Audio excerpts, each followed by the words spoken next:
Ja, Bögvin, nú er ljóst að þeir eru farin í sumarfrí. Hver eru annars þín fyrstu viðbrögð eftir þennan leik? Vonbrigði. Ekkert meira um það að segja?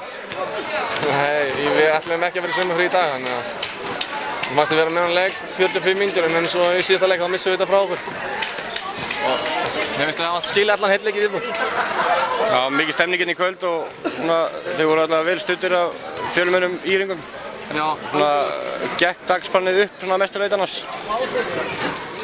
Já, ekki alveg, við töpum, en við vorum náttúrulega bara 8. skipti sem við spilum við Haukana eða eitthvað í ár, þannig að liðin þekkir hvort annað alveg út og inn. Það sést kannski því að enda með 1 í 3 leikjum af 4. Hvað tekur við hjá þér núna að lokna þessu tímabili? Það veit ég ekki, ég hef ekki spáð því, það kemur bara í ljós. Takk fyrir Bögvin. Takk fyrir.